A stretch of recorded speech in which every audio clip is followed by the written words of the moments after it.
Ok, monsieur Assalé, moi, quand je vous vois, excusez-moi, hein, oui, cher grand frère, monsieur. j'ai l'impression de voir le Zorro des temps modernes, qui se bat pour le pauvre, qui est là pour la veuve, l'orphelin et autres. Mais vous êtes maire de Tchachalé. Oui. Quel propos avez-vous tenu avec vos collègues d'Abidjan pour qu'eux aussi soient au front avec vous, pour ne pas que vous soyez seuls dans ce combat? Non, mais ce n'est pas en tant que maire que je suis ici. Mais vos collègues aussi sont députés maires aussi pour certains. Mais justement...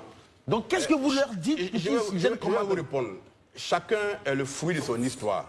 Chacun est le fruit de son éducation. D'accord? Moi, je connais, nous sommes le 29 non?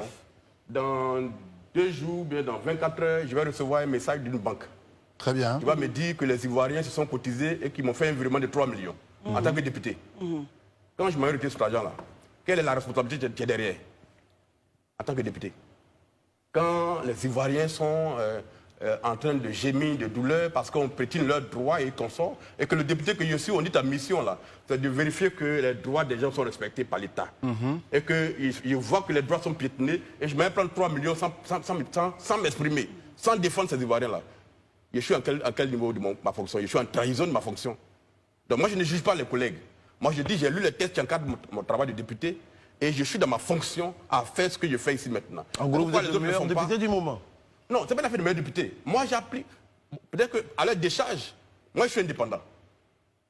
Moi, avant de venir ici, je n'ai pas appelé le président de mon parti pour lui demander son accord. Voilà la différence. Un député du RADP ne peut pas venir ici sans l'accord de quelqu'un. PDCI, c'est pareil. PPAC, c'est pareil. Moi, je n'ai pas cette obligation-là. Et donc, j'ai la liberté d'appliquer toute ma fonction. Je ne dis pas que je suis le meilleur, je dis j'applique les textes qui encadrent ma fonction. Est-ce que quelque part, tout à l'heure, à vous entendre, vous nous avez donné le salaire du député, c'est ça? Oui, mais c'est officiel ça, c'est pas... Non, parce que très souvent, enfin, ici, vous en faites pas, ça fait un moment que je fais cette émission, on a reçu ici le secrétaire général de l'Assemblée nationale pour nous donner l'ensemble des émoluments des députés. Cela a fait l'objet quand même de réserves, etc. Bon, moi, vous qui êtes indépendant. Je vous le dis clairement. Très bien, c'est intéressant. C'est de l'argent public en fait. On est d'accord, mais moi je partage. Il n'y a pas de réserve dessus. Bien sûr. Un député en Côte d'Ivoire, selon qu'il a occupé un poste dans une commission comme vice-président ou bien président de commission, ou bien qui est au premier niveau comme moi, Saleh Temoko, à la fin du mois, les Ivoiriens nous font un virement, je ne parle pas des Ivoiriens. On est d'accord. Les Ivoiriens nous font un virement de 3 52 000 francs. Très bien. Net d'impôts.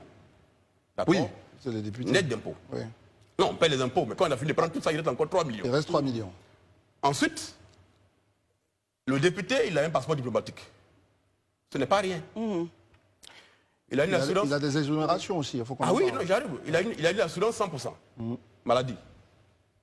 Il a une exonération fiscale pour acheter une voiture.